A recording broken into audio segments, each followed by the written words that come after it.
Friends, ಎಲ್ಲರಿಗೂ ನಮಸ್ಕಾರ. ಇವತ್ತಿನ ಈ ಒಂದು ಸಂಚಿಕೆಯಲ್ಲಿ ಪ್ರಿವಿಯಸ್ ಇಯರ್ ಎಕ್ಸಾಮ್ಗಳಲ್ಲಿ ಕೇಳಲಾದಂಥ GK ಕ್ವೆಶ್ಚನ್ಗಳನ್ನು ಚರ್ಚೆ ಮಾಡುವ. ಮೊದಲ question, who was the founder of Satyashodhak Samaj? ಸತ್ಯಶೋಧಕ ಸಮಾಜದ ಫೌಂಡರ್ ಯಾರು ಅಥವಾ ಸ್ಥಾಪಕರು? ಸೊ ಕರೆಕ್ಟ್ ಆನ್ಸರ್ ಯಾವುದು? ಜ್ಯೋತಿರಾವ್ ಫುಲೆ. ನೆಕ್ಸ್ಟ್ ಎರಡನೇ question, Pandit Birju Maharaj was an Indian dancer, composer, singer and exponent of the dash Kalka Bindadin Gharana of Kathak dance in India. So ಕನ್ನಡದಲ್ಲಿ ಏನಂತಾರೆ ಇಲ್ಲಿ, ಈಗ ಬಿರ್ಜು ಮಹಾರಾಜ್ ಅಂತ ಗೊತ್ತು ನಿಮಗೆ.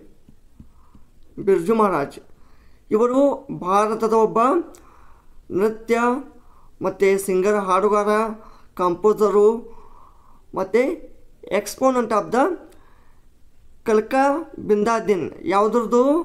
ಲಕ್ನೌದು. ಈ ಲಕ್ನೌದು ಕಲ್ಕಾ ಬಿಂದಾದಿಂದ ಈ ಒಂದು ಘರಾನ ಅಂದರೆ ಈ ಕಥಕ್ ಒಂದು ನೃತ್ಯದ ಅಥವಾ ಈ ಕಥಕ್ ಈ ಒಂದು ಡ್ಯಾನ್ಸಿನ ಒಂದು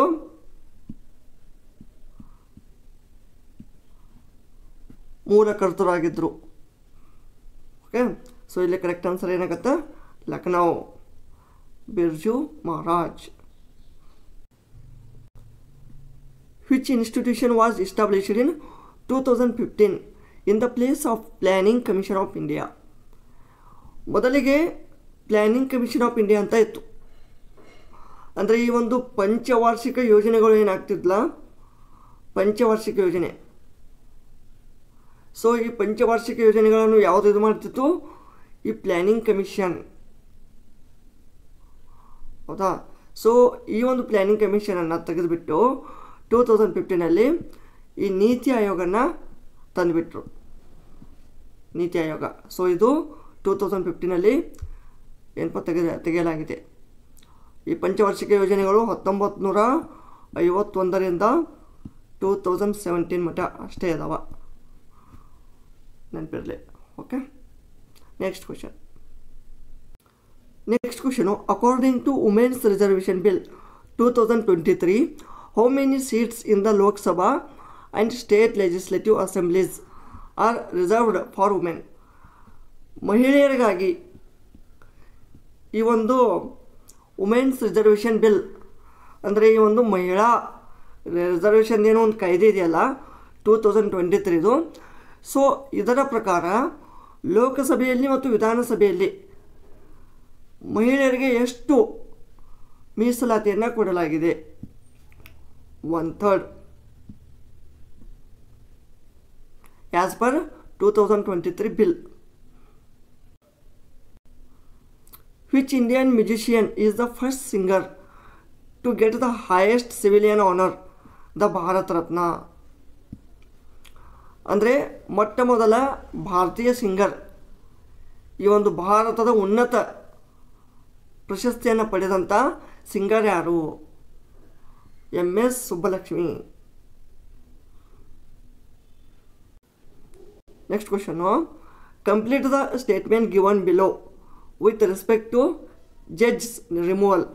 ಇಲ್ಲಿ ಕೆಳಗಡೆ ಒಂದು ಸ್ಟೇಟ್ಮೆಂಟನ್ನು ಕೊಟ್ಟಿದ್ದಾರೆ. ಆ ಸ್ಟೇಟ್ಮೆಂಟು ಈ ಒಂದು ಜಡ್ಜ್ ಬಗ್ಗೆ, ಈ ನ್ಯಾಯಮೂರ್ತಿಗಳ ಬಗ್ಗೆ, ಅವರ ಒಂದು ಇಂಪೀಚ್ಮೆಂಟ್ ಅಥವಾ ತೆಗೆದುಹಾಕುವಿಕೆಯ ಬಗ್ಗೆ ಒಂದು ಸ್ಟೇಟ್ಮೆಂಟ್ ಕೊಡಲಾಗಿದೆ. ಅದರ ಪ್ರಕಾರ ಸೊ ಈ ಒಂದು ಸ್ಟೇಟ್ಮೆಂಟನ್ನು ಕಂಪ್ಲೀಟ್ ಮಾಡಿ. ಸ್ಟೇಟ್ಮೆಂಟ್ ಏನಿದೆ? ದ ಇಂಡಿಯನ್ ಕಾನ್ಸ್ಟಿಟ್ಯೂಷನ್, ಭಾರತೀಯ ಸಂವಿಧಾನವು, ಮುಂದೆ ಏನು? ಭಾರತೀಯ ಸಂವಿಧಾನವು ಏನು ಮಾಡ್ತದ? ಇದು ಭಾರತೀಯ ಸಂವಿಧಾನವು ನೋಡಿ, ಮೊದಲಿಗೆ ಇಂಗ್ಲೀಷಲ್ಲಿ ಹೇಳ್ತೀನಿ.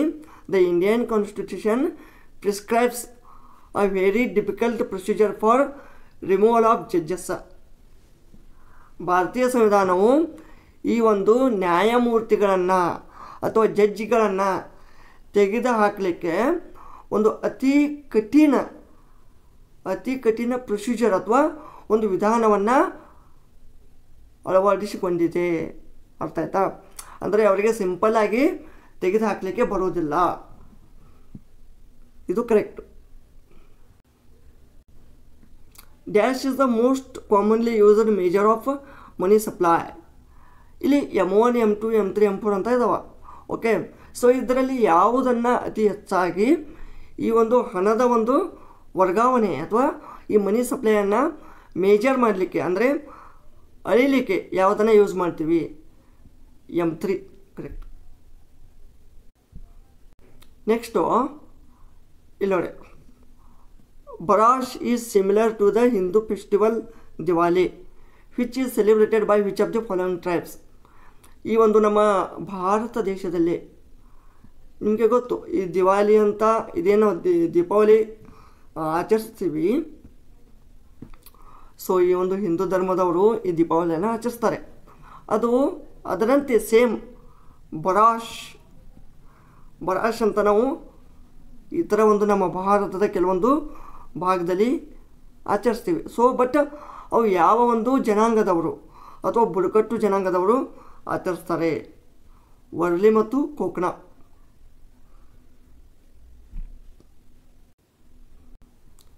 When Mendeleev started his work, how many elements were known at that time? ಇಲ್ಲಿ ಜಾರ್ಜ್ ಮೆಂಡೆಲಿವ್. ಸೊ ಈ ಮೆಂಡೆಲಿವ್ ಅವರು ಈ ಒಂದು ಪೆರಿಯಡಿಕ್ ಟೇಬಲ್ ನಿಮಗೆ ಗೊತ್ತು, ಪೆರಿಯಡಿಕ್ ಟೇಬಲ್. ಬಟ್ ಈ ಆಧುನಿಕ ಆವರ್ತಕ ಕೋಷ್ಟದಲ್ಲಿ ಈಗ ಎಷ್ಟದವಲ್ಲ ಎಲಿಮೆಂಟ್ಗಳು, ಅದಕ್ಕಿಂತ ಮುಂಚೆ ಈ ಒಂದು ಕೆಲಸವನ್ನು ಸ್ಟಾರ್ಟ್ ಮಾಡುವ ವೇಳೆಯಲ್ಲಿ ಅವರಿಗೆ ಎಷ್ಟು ಎಲಿಮೆಂಟ್ಗಳು ಗೊತ್ತಿದ್ದು? ಓನ್ಲಿ 63.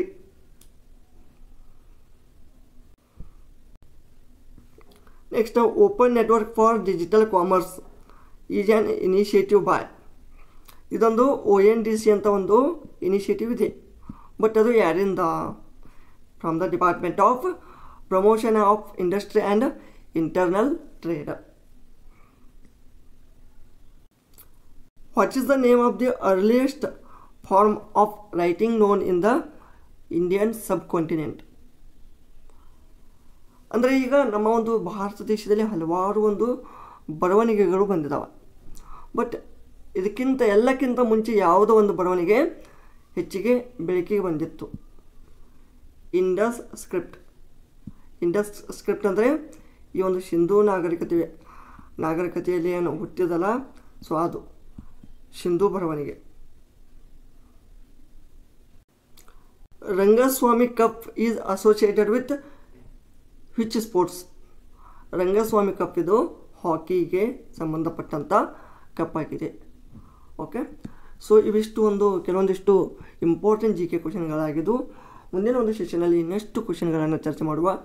ಈ ಒಂದು ವಿಡಿಯೋ ಇಷ್ಟವಾದಲ್ಲಿ ಲೈಕ್ ಮಾಡಿ, ಕಮೆಂಟ್ ಮಾಡಿ, ಮತ್ತು ಕಾಮೆಂಟಲ್ಲಿ ತಿಳಿಸಿ ನಿಮಗೆ ಹೆಚ್ಚಾಗಿ GK ಬೇಕು, ಮ್ಯಾಥಮೆಟಿಕ್ಸ್ ಬೇಕು, ಯಾವ ವಿಷಯದ ಮೇಲೆ ಹೆಚ್ಚಾಗಿ ನಿಮಗೆ ಸ್ವಲ್ಪ ವಿಡಿಯೋಗಳು ಬೇಕಂತ ಕಾಮೆಂಟ್ ಮಾಡಿ.